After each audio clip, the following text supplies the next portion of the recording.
Et bonjour à tous et à toutes, merci Sylvie pour cette introduction. Je me représente, je suis Quentin Garib, donc en deuxième année de doctorat chez Neocare. J'étudie le microbiote des chènes en gestation et de leurs chiots à la naissance, donc pas trop l'alimentation, mais j'ai travaillé là-dedans par le passé en Angleterre notamment, donc je m'y connais un petit peu. Je vais commencer par vous parler de la réglementation et de l'origine des ingrédients, et on va commencer dès maintenant. Donc, il faut savoir que la réglementation animale, elle est tout aussi réglementée que l'alimentation humaine. Donc, il y a notamment deux règlements qui vont nous intéresser. Je ne vais pas rentrer dans les détails parce que c'est un peu gonflant de lire des règlements, donc ça ne va plaire à personne. Mais globalement, on a le numéro 767 qui a été écrit en 2009, qui parle de la mise sur le marché et l'utilisation des aliments. Donc, le but de ce règlement, en fait, c'est de décrire les ingrédients qui sont utilisés, les étiquetages, les allégations, pour faire en sorte qu'on ait un produit qui soit conforme et qui puisse parler à tous les gens, qui apporte les informations nécessaires aux consommateurs et qui ne soit pas du coup. Bon, je continue et on verra ce que ça donne. Du coup, le deuxième règlement, c'est le numéro 1069 qui, lui, pour le coup, parle des règles sanitaires applicables aux sous-produits. Donc, c'est tout ce qui est la réglementation au niveau du process, de la chaîne de production et de l'hygiène des aliments, donc tout ce qui est sanitaire, et qui, pour le coup, sera plus utile par la suite dans la deuxième partie que je vais présenter. Donc, au niveau de la réglementation, qui c'est qui s'occupe de ça? Donc, vous avez peut-être entendu dire que c'était les entreprises du pet food qui géraient la réglementation, et ben, ce n'est pas vrai du tout. Alors, en fait, c'est la Commission européenne qui gère toute la réglementation du pet food, de l'alimentation. Et en France, c'est le ministère de l'Agriculture qui s'occupe de transposer ces règles, du coup, en les ajustant pour qu'elles s'appliquent bien comme il faut au règlement français. Et la Commission européenne, elle est aidée et autocontrôlée par la FEDIAF. Donc la FEDIAF, c'est un ensemble qui comprend les entreprises du pet food et plusieurs associations nationales de différents ordres. Et en fait, le but de la FEDIAF, c'est d'autocontrôler, comme je le disais. Et en fait, elle va proposer des additions ou des choses à apporter au règlement actuel. Donc en fait, ça se passe comme dans un parlement. Il y a une sorte d'assemblée générale avec un président, une secrétaire, etc. Ils se réunissent, ils proposent des idées, des choses pour lesquelles ils considèrent qu'ils devraient être apportées au règlement du pet food, et ils proposent ça à la Commission européenne. Et c'est la Commission européenne qui décide si oui ou non ça vaut le coup d'être regardé ou non. Donc c'est toujours la Commission européenne qui a le dernier mot. Donc en effet, ça peut faire peur a priori de voir qu'il y a des entreprises du pet food qui ont leur mot à dire, mais ils n'ont jamais le dernier mot. C'est juste des propositions et des ajustements qu'ils proposent. En France, c'est la FACO qui gère ça. Donc la FACO appartient à la FEDIAF et elle est comprise de 34 adhérents, donc qui sont des entreprises de pet food, qui représentent 90% environ de la production française. Et du coup, on retrouve des scientifiques, des vétérinaires et des nutritionnistes. Donc, tout ce qu'on retrouve dans les entreprises de pet food, entre autres. Et parmi ces 34 membres, donc vous avez la liste ici. Il n'y a pas que des membres de croquettes et de pâtés. On retrouve aussi des aliments vétérinaires avec Virbac et Royal Canin, des entreprises qui font du laboratoire, des entreprises qui font du sensoriel ou des facteurs d'appétence, comme le dirait Pet Food et j'ai perdu le nom, pardon, Manet, et d'autres qui font juste du bien-être et de l'olfactif. Donc la FACO et la FEDIAF, elles ont également créé des guides qui reprennent tous les bonnes pratiques en fait qu'on retrouve dans la réglementation, mais écrits de manière un peu plus, on va dire, harmonisée, parce que la Commission européenne fait des règlements du coup pour 37 pays du coup de l'Union européenne, ou non, 27, pardon. Et du coup, c'est pas forcément harmonisé. Du coup, eux, ils ont créé leur propre guide avec des éléments en plus que vous pouvez trouver sur leur site, donc sur FEDIAF ou sur faco.fr, que je vous recommande de lire. Ils sont un peu longs, mais qui apportent vraiment beaucoup d'informations. Donc, je me suis inspiré pour faire cette présentation. Donc, vous avez le code de bonne pratique d'étiquetage, mais aussi le guide nutritionnel et le guide de bonne pratique pour la fabrication d'aliments. Donc, c'est une 70aine de pages. Tous les ans, ils se rejoignent pour faire le point. Et quand il faut, ils le mettent à jour avec des nouvelles informations. Donc, je crois que le premier a été fait en 2011, par exemple. Et là, vous pouvez voir que les derniers datent de 2018 et 2019. Donc, il y a une nouvelle version qui est sortie très récemment. Donc maintenant, on va parler de l'étiquetage en lui-même directement. Donc pour ça, j'ai pris un magnifique aliment qui est Blogo, qui est bien évidemment fictif. Et je vais vous parler du coup de tout ce qu'on doit retrouver dans un étiquetage. Donc ça peut paraître bête, mais un des premiers éléments, c'est l'espèce et la catégorie animale. Donc si votre aliment est pour chien adulte, il faut le marquer. On pourrait se dire que adulte, c'est standard, mais non, il faut le marquer dans tous les cas. Donc, si c'est pour chiot, pour senior, pour adulte, vous le mettez. Pareil si c'est chien ou chat. Ensuite, il faut bien évidemment la liste des matières premières, qui sont toujours classées par ordre décroissant de poids. Donc, si la viande représente la plus grosse part de votre aliment, et bien, la viande sera en premier, etc., etc. On retrouve ensuite le mode d'emploi. Mode d'emploi qui peut avoir différentes utilisations. Généralement, par exemple, vous pouvez le retrouver pour avoir la quantité de ration qu'il faut donner à votre animal en fonction de son poids ou de sa taille. On peut aussi avoir les classiques, avoir une gamelle d'eau fraîche à côté de la gamelle, ou d'autres recommandations pour savoir comment garder l'aliment au frais, etc. Quelle température, et ce qu'il faut pour qu'il soit bien conservé. On retrouve ensuite la liste des additifs que je détaillerai un peu plus par la suite, notamment les colorants et les vitamines. Donc, j'en étais aux constituants analytiques, où j'expliquais qu'il y en a du coup 5 obligatoires: les protéines, les matières grasses, les celluloses, les cendres et l'humidité. Et on ne retrouve pas les glucides. Ça va faire beaucoup parler parce que les glucides, c'est toujours ce qui fait peur aux gens. Mais en gros, ils n'y sont pas parce qu'ils sont très compliqués à calculer, enfin à analyser avec les machineries. L'analyse des glucides, c'est très compliqué. C'est une famille qui est très variée, qui est très grande. Du coup, c'est complexe à analyser. Et c'est pour ça qu'à l'époque, ils ne mettaient pas les glucides parce que c'était plus simple de déduire en faisant 100 moins le reste. C'est plus compliqué que ça, mais ils faisaient comme ça du coup. Et oui, les matières grasses sont des lipides en effet. Et l'humidité, en fait, vous ne la retrouvez pas tout le temps parce qu'elle est obligatoire que quand c'est au-dessus de 10%. Donc, par exemple, dans les croquettes où généralement on a 8% de matière grasse, vous ne retrouvez pas l'humidité parce qu'elle est en dessous de 10. Par contre, dans les aliments humides, ça y est obligatoirement. Et du coup, dernier point qui est obligatoire dans une étiquette, ce sont la raison sociale, l'adresse du producteur, la date de durabilité, donc quand est-ce que le produit est consommable, jusqu'à quand, et les outils de traçabilité, donc notamment le numéro de l'usine de fabrication et ce genre de choses.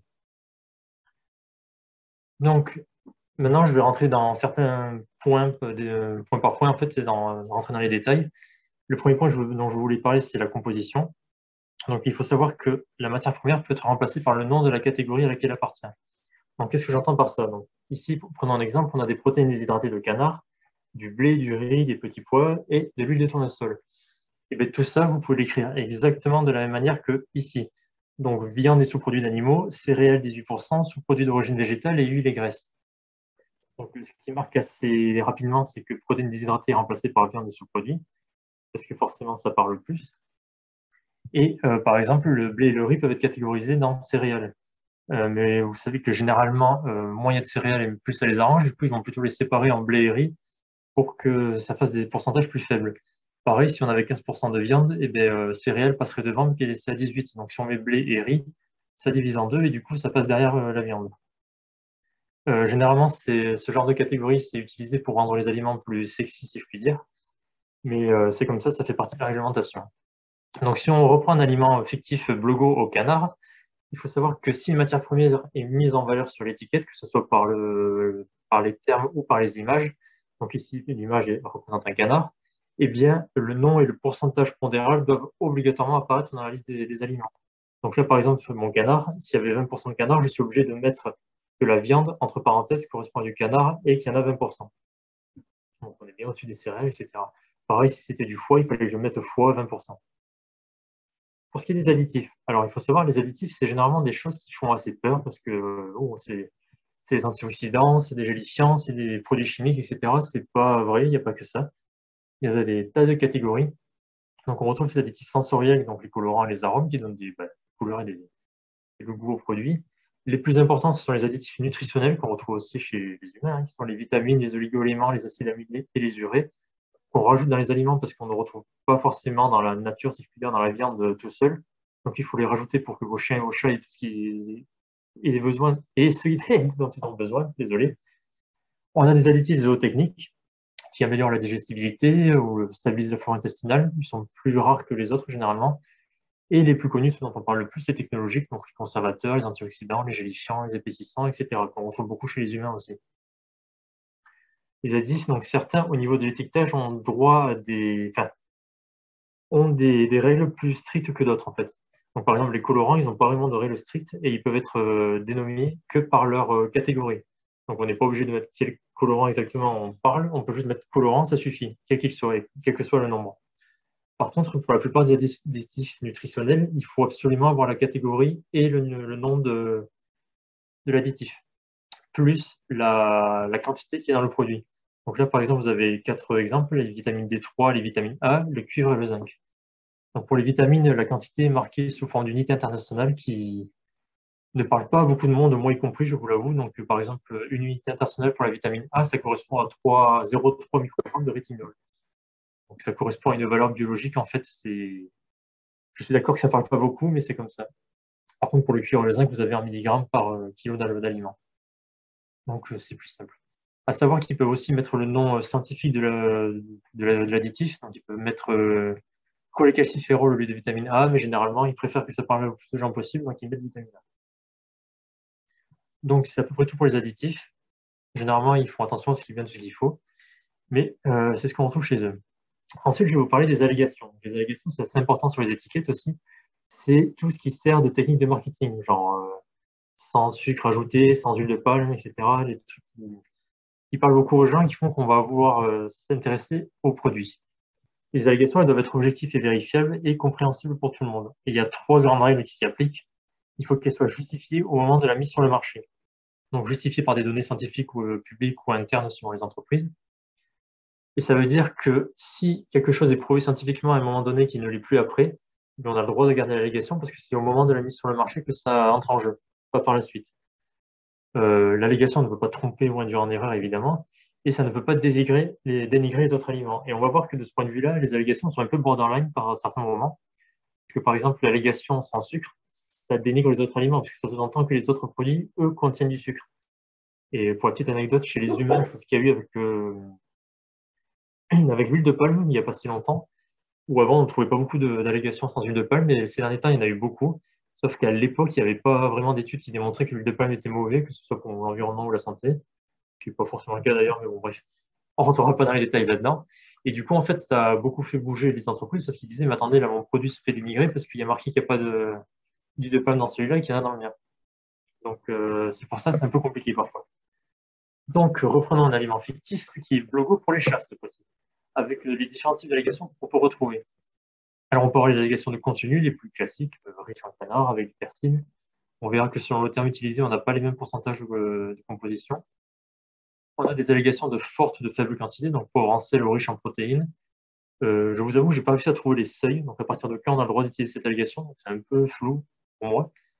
J'imagine qu'il doit y en avoir quelque part dans la réglementation. On a les allégations d'additifs, donc contient des vitamines E ou sources d'oméga 3, qui concernent tous les additifs. Des allégations négatives ou d'absence, donc celles dont je vous parlais avant, sans sucre ajouté, sans gluten, etc. Les allégations de description, alors là, il y en a beaucoup. Il y a les naturels, il y a frais, il y a authentique, vrai, allégé. Les plus connus, c'est light, qu'on retrouve avec le coca notamment. Et leur définition va dépendre un peu du produit. Par exemple, vrai, un bon exemple, c'est vrai morceau de jambon. Donc ça veut dire que le jambon vient de l'épaule du porc et non pas de la cuisse et que ça a été recréé pour ressembler à du jambon, par exemple. Ou alors que ça vient de vrais filets de poisson et non pas d'autres morceaux. Mais si c'est des vrais filets, vrais morceaux de poisson, je peux vous dire que le produit va être cher parce que ça coûte cher le poisson. Authentique, ça peut être par exemple authentique vache d'Andorre, qui veut dire que la vache a été élevée et est née en Andorre, etc. Et frais, celui qui intéresse la plupart des gens, ça veut dire qu'il n'y a pas eu de méthode de process de conservation ou de conservation particulière. Donc, par exemple, s'il n'y a pas eu de viande déshydratée, ça n'a pas été congelé, ça veut dire que l'aliment a toujours été à plus de 0 degré tout le temps, etc. Donc, s'il y a marqué frais, c'est qu'il n'y a rien eu, en fait. C'est un aliment frais. On a ensuite les allégations de comparaison qui donc sont réduites en sel, contiennent moins de céréales. Donc là, en fait, soit les entreprises se basent sur un produit standard et disent par rapport au produit standard, je ne sais pas trop comment on le détermine, il y a moins de sel et moins de céréales. Ou alors ils se basent sur un produit concurrent qui appartient à la même catégorie, donc par exemple produit senior, produit pour chaton, je ne sais pas. Et ce produit concurrent, il a 14% enfin 15% de sel en plus. En fait, 15%, c'est la limite. S'il y a 15% de sel de plus dans mon produit concurrent, j'ai le droit de dire que mon produit est réduit en sel. Mais je ne suis pas obligé de marquer sur l'étiquetage quel est le produit en question auquel je le compare. Donc, potentiellement, ça peut faciliter les comparaisons selon le produit qu'on prend.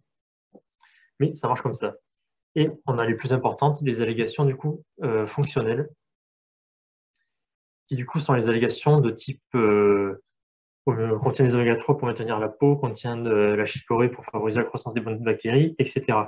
Et on va voir que là, c'est assez complexe parce qu'il y a souvent des allégations qui ne rentrent pas là-dedans. Alors en effet, les allégations fonctionnelles, en fait, c'est des allégations qui apportent quelque chose aux fonctions, comme elles le disent, de la santé, du corps de l'animal. Donc par exemple, dans le calcium, j'ai le droit de dire que ça contient du calcium pour favoriser la santé des os. Par contre, je n'ai absolument pas le droit de dire que ce calcium, par exemple, prévient de l'arthrose. Pourquoi? Parce que l'arthrose, c'est une maladie et les allégations n'ont pas le droit de citer des maladies. On n'a pas le droit d'utiliser le terme guérir, on n'a pas le droit d'utiliser le terme soigner, prévenir, parce que là, on rentre dans des allégations de santé. Donc, si on utilise une maladie, comme l'arthrose par exemple, eh bien, je suis dans une allégation de santé. Et dans ce cas-là, mon produit n'est plus un aliment, mais c'est un médicament. Donc, je ne peux pas le vendre comme un produit alimentaire, il faut que je le vende en pharmacie ou chez un vétérinaire. Donc, c'est deux choses totalement différentes. Et vous n'avez pas le droit de dire que votre aliment, par exemple, soigne des allergies ou n'importe quoi. C'est totalement faux. Et du coup, là, certains d'entre vous vont me dire, mais attendez, Ils, Royal Canin et Virbac, c'est pas juste, ils le font, ils disent que ça empêche, ça empêche les problèmes du ré, etc. Eh bien oui, parce qu'en fait, il y a une troisième catégorie d'allégations, c'est les allégations diététiques, qui en fait concernent comment expliquer ça, des objectifs, des aliments en fait qui apportent des choses, et ce sont des objectifs nutritionnels particuliers. Donc ces objectifs nutritionnels particuliers, en fait, il y a une liste qui existe, qui a été faite par la Commission européenne en 2020, parce qu'ils trouvaient ça trop flou. En fait, ils n'avaient pas ça, la Commission européenne. Du coup, ils ont fait une liste très récemment en 2020 qui regroupe tous ces objectifs nutritionnels. Et parmi eux, on retrouve par exemple les calculs de calcium, les calculs de struvite. Donc, par exemple, je prends l'exemple de Royal Canin, voilà, ils ont le droit de dire que leur aliment réduit le risque de formation des calculs d'oxalate de calcium parce que l'oxalate de calcium est un objectif nutritionnel particulier. Donc, encore une fois, on peut un peu. C'est assez borderline au niveau des réglementations, puisqu'on est à la limite quand même de l'allégation de santé, mais que ça passe bien parce que c'est sur cette liste-là d'aliments. Donc il y en a plein d'autres, je vous invite à aller la lire si ça vous intéresse pour savoir quels aliments rentrent là-dedans. Et ces aliments-là, du coup, sont généralement des aliments vétérinaires qu'on ne retrouve que chez les vétérinaires, et pas en magasin.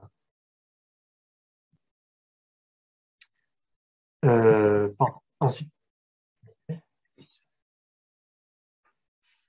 je vais vous parler tout à l'heure des allégations de contenu qui, selon le terme, disent des choses différentes. Donc là, vous avez toute une liste de ce genre d'aliments. Donc, par exemple, si vous avez Blogo, mon produit fictionnel qui vient de la Faco, à l'arôme bacon, ça veut dire qu'il n'y a pas de bacon dedans, mais qu'il y a juste un arôme du coup de bacon. Si c'est au goût de canard, ça veut dire qu'il y a entre 0 et 4% de canard. Si c'est au canard, ça veut dire qu'il y a 4%. Donc vous voyez que vraiment, selon le terme utilisé, on a des subtilités en termes de pourcentage. Si on a avec du riz et poulet, ça veut dire qu'on a 4% des deux.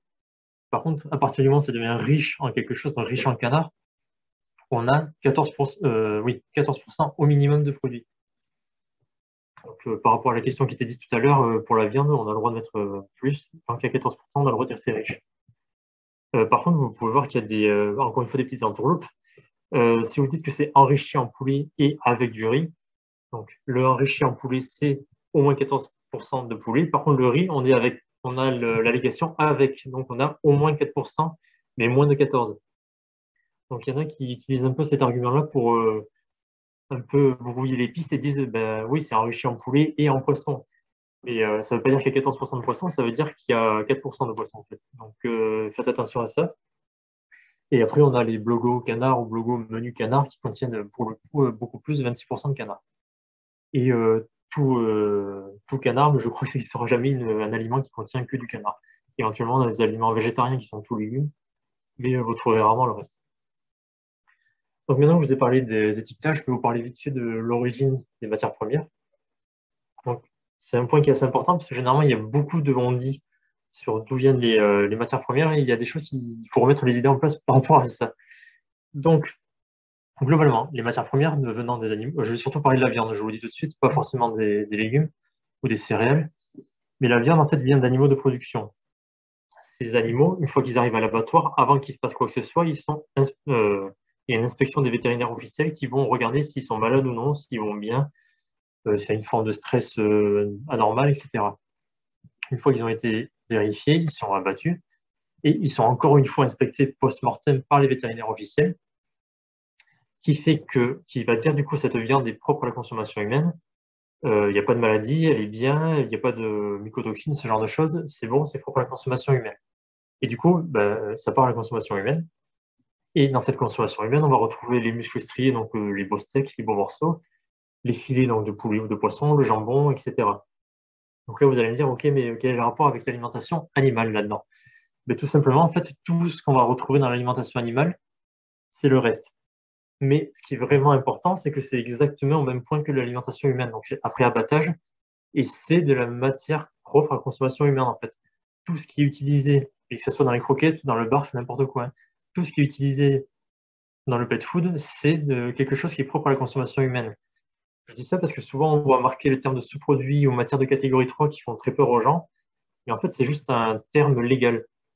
Tout aliment qui est utilisé pour le pet food est un sous-produit. Donc, en poussant le vice le plus loin possible, j'ai vu cet exemple sur Internet et je l'aime beaucoup. Si vous êtes en train de manger là, vous tendez un morceau de viande à votre animal qui est en train de manger dans sa gamelle, que vous le dirigez vers la gamelle, ce morceau de viande que vous avez dans la main, ça devient un sous-produit. Parce que techniquement, vous le donnez à votre animal, et pas à vous. Donc en fait, il faut arrêter d'avoir peur de voir le mot sous-produit, ça correspond à tout. Et, par exemple, le barf qui est vendu en magasin est un sous-produit aussi, parce que ça part à la consommation animale. Le but de ce terme de sous-produit, c'est pour être et de catégorie 3, c'est pour pas que les produits reviennent dans la chaîne alimentaire humaine, en fait. Techniquement, ils pourraient parce qu'on le mange aussi, mais pour des raisons de logistique, on ne veut pas que ça arrive, et du coup, on leur donne un nom différent. Mais c'est des produits qui sont très conformes. On retrouve par exemple les carcasses. Je ne sais pas si c'est le cas chez vous, mais chez moi, par exemple, dans les repas de famille, la personne qui mange la carcasse, généralement, c'est celle qui a cuisiné qui, du coup, a le plus gros morceau, parce qu'il y a toujours plein de morceaux de viande sur la carcasse, et qui se retrouve avec plein de super morceaux qu'il a eu la flemme d'enlever, et qui garde pour lui. Mais là, c'est pareil, dans les entreprises, dans les usines, c'est hyper galère d'enlever les morceaux de viande des carcasses, de les allonger des morceaux, et du coup, ça part au pet food. On a aussi des morceaux qui sont pas assez vendeurs, donc je vais encore faire un exemple. Je pense que vous connaissez tous cette pomme qui est dans l'étal, qui est toute seule, là, que personne n'a voulu parce qu'il y a un petit morceau dessus qui est bleu ou qui est bizarre, et qui pourtant est tout aussi bonne que les autres pommes, mais personne n'en veut parce qu'il y a une seule tronche. C'est pareil pour la viande. La société fait qu'on a des exigences vis-à-vis de l'aspect des aliments, et du coup, quand ils sont pas assez vendeurs, ça part pour le pet food, alors qu'on pourrait très bien les manger. Ça, c'est nous, de pas être dans le tiers-monde, et bien on a des goûts de luxe un peu. Et ensuite, il y a les morceaux à faible demande, donc soit les abats et les reins parce que c'est peu mangé, soit parce que c'est pas de saison. Donc je pense à tout ce qui est utilisé dans les barbecues, donc les côtes, les ribs, ce genre de choses. En hiver, ça n'a pas beaucoup de succès, du coup, ça part plutôt dans le pet food. Donc tout ça, ça pourrait être mangé par des humains, mais c'est utilisé pour les animaux.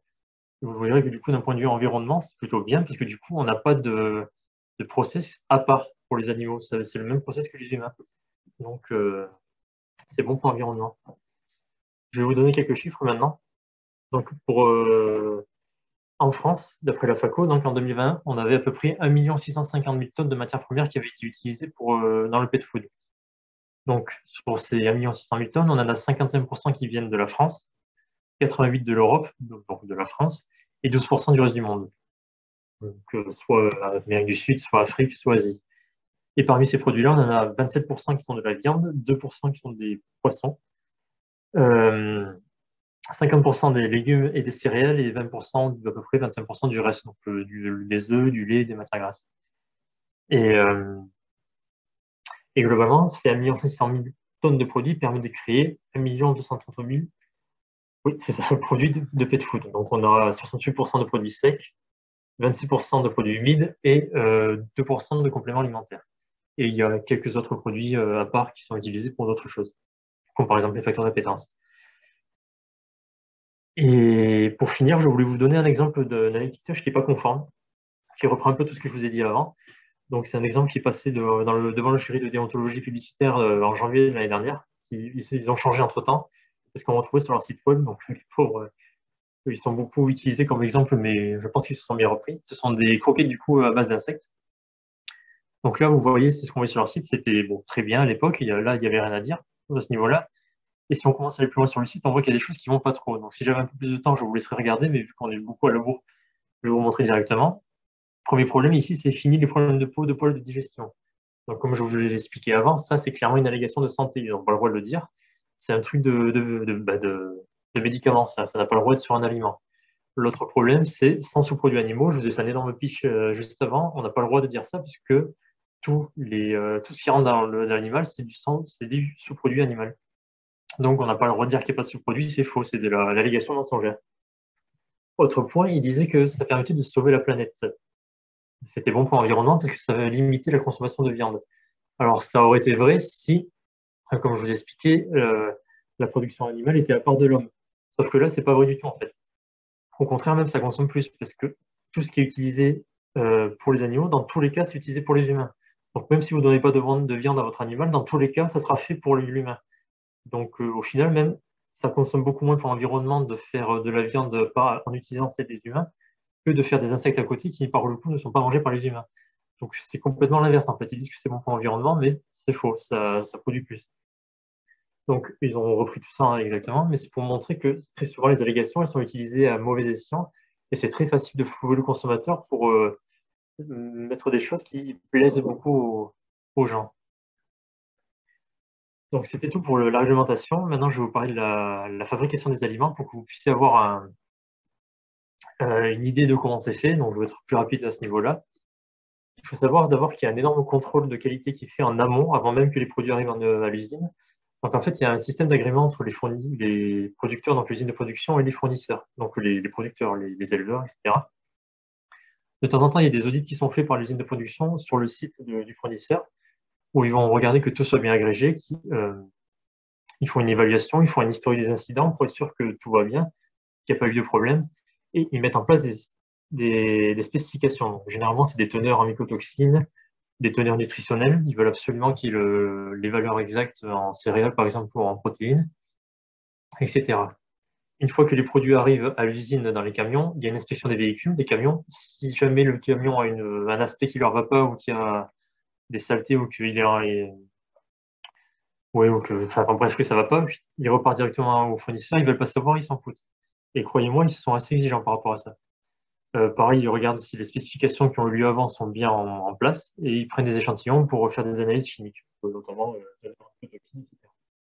Une fois que tout ça est bon, ils peuvent commencer le procédé de fabrication. Donc, je vais commencer avec les aliments humides rapidement. Donc, du coup, les viandes, par exemple, sont congelées. Elles vont être dégivrées dans un premier temps et elles vont être prédécoupées, prébrouillées en morceaux. Ils vont ensuite mettre ça dans des silos et il va y avoir une étape de peser, en fait, pour que tous les aliments soient bien dans les bonnes proportions. Comme je vous l'ai dit, sur les étiquetages, on a la composition exacte des aliments, donc des protéines, des glucides, etc. Et ils ont absolument intérêt à ce que ça soit nickel. Ils n'ont pas intérêt à ce qu'il y ait 3-4% de trop, sinon tout le monde va leur tomber dessus. Et ça ne va pas aller. Et surtout, on veut des produits qui soient nutritionnellement bons pour les animaux, donc il faut que ça soit nickel. Donc c'est pesé parfaitement par des algorithmes de machine, ça rentre dans le mélangeur et c'est coupé par une hélice.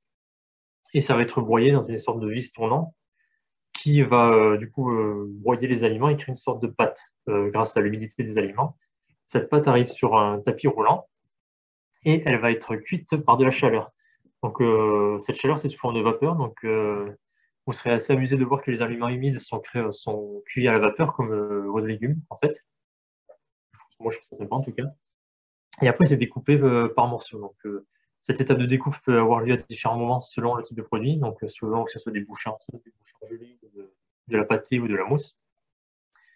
Et après, du coup, ces morceaux d'aliments humides, on en ajoute la gelée, la fameuse gelée, ou la sauce selon le type de produit. Et dans cette gelée, on retrouve de l'eau, des additifs, parce qu'une partie des additifs peuvent être détruits par la chaleur, par l'étape de cuisson qui a eu lieu juste avant. Donc on rajoute ceux qui ont été détruits. Surtout les vitamines et minéraux qui sont les plus importants, donc on va absolument qu'il y ait tout ce qu'il faut en vitamines et minéraux, notamment les vitamines que les animaux ne peuvent pas obtenir par eux-mêmes, et des facteurs d'appétence pour donner plus de goût. Alors généralement, il n'y en a pas trop dans les aliments humides, je reviendrai dessus pour les aliments secs. Et selon le type de gelée, on peut retrouver des légumes et autres des crevettes, ce genre de choses. Une fois que tout ça est fait, notre aliment en fait est mis sous forme encore une fois dans des pistons pour avoir exactement la quantité d'aliments qu'on veut dans soit des pochons, soit des boîtes, soit des barquettes. Et ça part dans une étape de stérilisation. Donc cette étape, elle est importante. Ils vont être mis dans des autoclaves, qui a été inventé par un Français d'ailleurs, M. Appert. Et en fait, on va utiliser une vapeur d'eau pour faire augmenter la pression, donc très rapidement, et sans trop monter la température. Donc on va avoir une cuisson très rapide à 130 degrés sous pression atmosphérique. Et ça va permettre de détruire des bactéries, en fait, de monter très vite à une température comme ça. Mais en même temps, on ne va pas trop monter la température, on va être à 130 degrés. Pour rappel, un four, c'est 180 degrés par exemple. Donc on est moins élevé qu'un four, ça permet de préserver l'aspect des aliments. Et ne pas, par exemple, tout cramer, que ça soit moche et pas bon, entre guillemets. Donc, une fois qu'on a stérilisé qu'il n'y a plus de bactéries, ça part au refroidissement, parce qu'on veut garder une sorte d'unité structurelle de l'aliment. Par exemple, si vous faites un flan et que vous ne le faites pas refroidir, votre flan il va tout se ramollir, il va être tout moche. Et ben, là, c'est un peu pareil. On veut que c'est de la gueule quand même. Sinon, ça ne plaît pas aux clients. Donc, il y a une étape de refroidissement pour que c'est un peu plus un meilleur aspect. Et c'est tout pour les aliments humides. Donc maintenant, pour les aliments secs, vous allez voir, ça ressemble beaucoup. On est à peu près sur les mêmes choses. Sauf qu'on n'a pas d'aliments de viande réfrigérés au début. Par contre, on a une étape de déshydratation. Généralement, c'est plus simple d'avoir les aliments sous forme de farine ou de protéines déshydratées. Donc, c'est prédécoupé et broyé au début. On arrive dans les silos où c'est pesé exactement au gramme près pour que ce soit nickel nutritionnellement. On le mélange, on utilise l'hélice. Encore une fois, c'est découpé, ça fait une pâte. Sauf que vu qu'il n'y a pas d'humidité dans les aliments, c'est plus un aspect de farine. Pour répondre à la question, non, la stérilisation ne détruit pas les vitamines, parce que justement, c'est pas une température trop haute. Donc, normalement, ça les crame pas. Par contre, si on était à 200 degrés, oui, là, ça les détruirait, mais là, non. Donc, notre farine, elle va aller sur un tapis roulant, comme tout à l'heure. Et pour qu'on ait une sorte de pâte, quand même, on ajoute de l'eau. Donc, on va ajouter de l'eau et de la vapeur. Donc, la vapeur, c'est de l'eau chaude. Cette vapeur, elle va avoir un effet de pré-cuisson qui est utile pour le processus de fabrication. Donc là, on n'a plus de la farine, on a de la pâtée, une sorte de pâte uniforme, comme tout à l'heure. Et du coup, cette pâte uniforme, elle va arriver dans ce qui fait la fierté du pet food, c'est un extrudeur. Donc un extrudeur, en fait, c'est une sorte de vis tournante, comme tout à l'heure, en fait, mais qui, vu qu'elle tourne sur elle-même, va augmenter la pression très très fort. Donc on va monter la pression à 30 bars. Pour exemple, la pression atmosphérique, c'est 1 bar, donc c'est 30 fois plus élevé. Et ça va permettre de chauffer, mais extrêmement rapidement. Alors encore une fois, on est à 130 degrés. Donc les gens qui vous disent que les croquettes, c'est chauffé à 300 degrés, que ça détruit toutes les protéines, c'est complètement faux.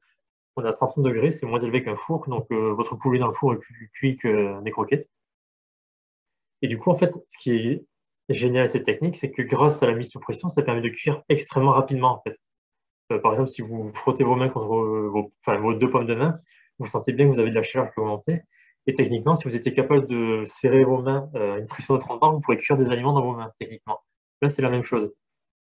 Et en fait, ça permet de cuire les aliments donc de manière très rapide et on peut avoir 4 tonnes de rendement par heure. Je vous laisse vous imaginer le temps qu'il vous faudrait pour cuire 4 tonnes d'aliments avec votre four traditionnel. Il ne vous faudra pas qu'une heure, hein, croyez-moi. Donc en fait, c'est génial parce que ça permet d'aller très vite et de conserver une certaine qualité à l'aliment, ne le chauffant pas trop. Et c'est top. Et c'est pour ça en fait qu'on utilise beaucoup d'amidon parce que ça permet de garder une certaine structure uniforme à votre pâte lors de cette étape de cuisson. Une fois arrivé au bout, on a un coup qui permet de l'air de rentrer dans la croquette et de donner cet aspect un peu gonflé. Et c'est découpé pour donner la croquette telle qu'on la connaît, donc sous forme de ce qu'on veut. Ensuite, ces croquettes elles vont arriver sur un autre tapis roulant où elles vont être séchées pour pas que les bactéries puissent proliférer suite à l'étape d'humidification. Et on arrive à une étape d'enrobage. Alors les croquettes, j'aime bien en parler par rapport au fait que en fait, votre chat, il mange à peu près la même chose, votre chien, que Thomas Pesquet. Alors pourquoi je parle de Thomas Pesquet? Thomas Pesquet, quand il est dans l'espace, il ne peut pas manger des plats sur mesure. Il ne peut pas avoir des super entrecôtes, il ne peut pas avoir des beaux légumes et tout, parce qu'il est dans l'espace et puis il a une place limitée et, il ne peut pas se permettre de cuisiner ce qu'il veut. Donc il a tout sous forme de sachets avec des aliments déshydratés et tout, qui ont une sale tronche et sûrement une sale odeur, mais qui nutritionnellement sont top. Parce que vu ce qu'ils font là-haut, les astronautes, ils ont besoin d'avoir vraiment tout ce qu'il faut nutritionnellement. Les croquettes, c'est la même chose. Ça coûte moins cher à faire, c'est plus simple à faire et à stocker. Sauf que ça a une tronche et une odeur qui n'est pas extraordinaire pour les animaux, pour les chats et les chiens. Et parce qu'il faut dire ce qu'il y a, c'est quand même de l'amidon et un peu de viande. Donc forcément, ça ne parle pas beaucoup. Donc ce qu'on fait, c'est qu'on rajoute beaucoup de choses lors d'un enrobage, des additifs, des vitamines et minéraux comme pour les aliments humides, mais aussi les fameux facteurs d'appétence. Donc les facteurs d'appétence, c'est une sorte de liquide fait à partir de recettes secrètes propres aux entreprises. c'est fait à partir d'abats et de rein, je pense, qui donne un super goût et une super odeur à l'aliment. C'est pour ça que quand on ouvre un sachet de croquettes, on sent l'odeur qui arrive là, qui plaît beaucoup au chat. Alors bien sûr, il y a d'autres petits éléments secrets, ingrédients secrets qui font que ça marche très bien. Mais ça marche comme ça. Et ce facteur d'appétence est très important pour les croquettes parce que aucun animal ne voudrait d'un aliment sans ça. Enfin, il pourrait, malgré que ce soit nutritionnellement parfait, mais ça parle pas quoi, ça n'a pas de tronche. Ça serait pareil pour nous, on ne voudrait pas manger ça sans une petite odeur en plus. Il y a aussi des matières grasses qui sont ajoutées pour permettre à ce facteur d'appétence d'adhérer à la croquette, sinon ça tomberait. Et pour finir, une fois que tout est enrobé, on a une dernière étape de refroidissement qui, comme pour les aliments humides, permet de donner un peu plus de structure à la croquette. Pour finir, durant toutes ces étapes, il y a énormément de contrôles qui ont lieu. Donc, des contrôles de qualité. Donc, par exemple, on a des détecteurs de métaux qui montrent, et des aimants qui permettent de récupérer des potentiels morceaux d'aimants de métal qui seraient tombés dans les croquettes. On a des lumières pour attirer les insectes pour pas que ça arrive sur les croquettes. On a des contrôles de consistance pour que la croquette ait vraiment une structure parfaite, qu'elle résiste, qu'elle ait je sais pas comment dire,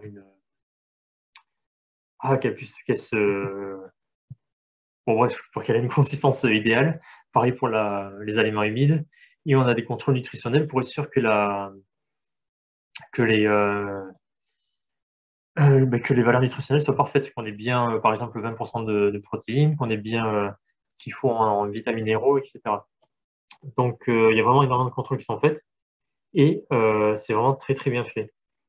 Donc, il ne faut pas avoir peur de ce qui est fait en alimentation animale. C'est très propre, c'est très bien géré et on a des très bons aliments. Donc, c'est tout pour moi. J'ai déjà suffisamment parlé, j'ai déjà dépassé mon ratio et je vais laisser ma collègue Petra parler pour la suite. Merci d'avoir écouté.